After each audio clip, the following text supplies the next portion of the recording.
की मोहम्मद से वफा तूने तो हम तेरे हैं। की मोहम्मद से वफा तूने तो हम तेरे हैं। ये जहां चीज है क्या, लहो व कलम तेरे हैं। बिस्मिल्लाहिर्रहमानिर्रहीम। नहमदु व नुसल्ली अला रसूलिल करीम।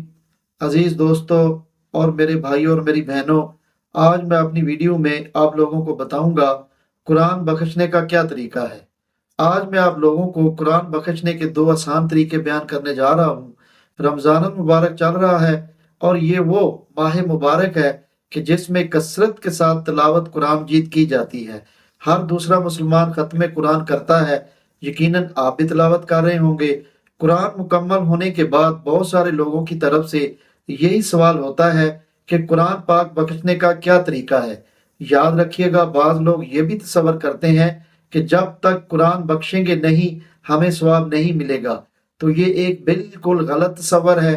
अल्लाह ने हमारे साथ दो फरिश्ते मुकर्रर किए हैं, एक हमारी नेकी लिखता है, जो भी नेक अमाल करते हैं अल्लाह हमें ज्यादा से ज्यादा नेकी की तौफीक दे, और एक हमारे गुनाह लिखता है।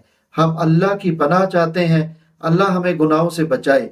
जब भी हम कुरान तिलावत करते हैं, जो हरफ हमने अदा किया है उस पर जो हमें नेकी अल्लाह ने अदा करनी है, जो नेकियां हमें अल्लाह के फजलो करम से मिलनी है, वो नेकी लिखने वाला हमारे नामा अमाल में वो नेकी दर्ज कर देता है।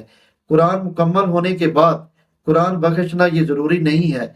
जब भी हम पढ़ रहे हैं या जो हरफ अदा कर रहे हैं उस पर हमें जो नेकियां मिलनी है वो अल्लाह के फजलो करम से हमारे नामा अमाल में दर्ज कर दी जाती हैं। हाँ, कुरान मजीद अगर आप बख्शना चाहते हैं, किसी की रूह को असाल करना चाहते हैं, तो उसका एक बिल्कुल आसान तरीका है। एक तरीका तो ये है कि जब आप कुरान पाक मुकम्मल कर लें या जो भी आपने कुरान मजीद की तिलावत की है, आप डेली एक पारा पढ़ते हैं या एक रुकू पढ़ते हैं या एक सूरत आपने तिलावत की है, पढ़ने के बाद आप दिल में ही इरादा कर लें कि ऐ अल्लाह, जो कुछ मैंने पढ़ा है इसका सवाब तो अपनी रहमत से फलां की रूह को पहुंचा दे। मैं फलां की रूह को उसका सवाब असाल करता हूँ या करती हूँ। असाल सवाब का ये तरीका है, तो अल्लाह की रहमत से वो सवाब उस महरूम की रूह तक पहुंच जाएगा। एक तरीका ये भी है, आप दुआए कलमात के साथ जो है वो दुआ करें, क्योंकि खत्म कुरान पर दुआएं कबूल होती हैं और दुआ करनी चाहिए। जो भी आपकी दुआएं हैं वो आप करें, और इसी तरह अपने महरूमों को भी इस कुरान पाक पर जो आपको सवाब मिला है उसका तोहफा आसान सवाब करें। इसका बिल्कुल आसान तरीका है। इसके लिए आपको ना कोई किसी कारी साहब की बुलाने की जरूरत है, ना कोई बड़ा एहतमाम करने की जरूरत है।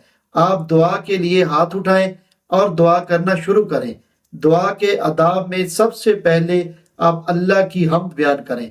जो भी आपकी मुरादें हैं, जो भी आपकी दुआएं हैं, अल्लाह से मांगना है तो आप वो दुआएं करें।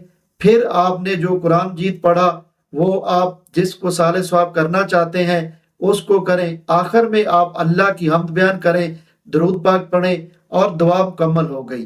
तो ये तरीका है कुरान बख्शने का, यानी जिसको आप बख्शना कहते हैं।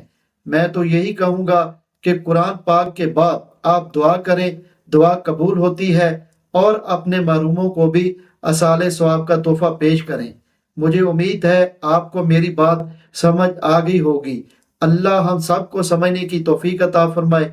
नाजरीन, अल्लाह ताला हमें इस पर अमल करने की तौफीक अता फरमाए, या हमें अल्लाह अपनी हिफ्ज़ो ईमान में रखे। नाजरीन, हमारी वीडियो अगर आप लोगों को पसंद आई हो तो कमेंट्स में आमीन जरूर लिख दीजिएगा। इसी के साथ मैं इजाजत चाहूंगा, अपनी नई वीडियो आने तक अल्लाह हाफिज।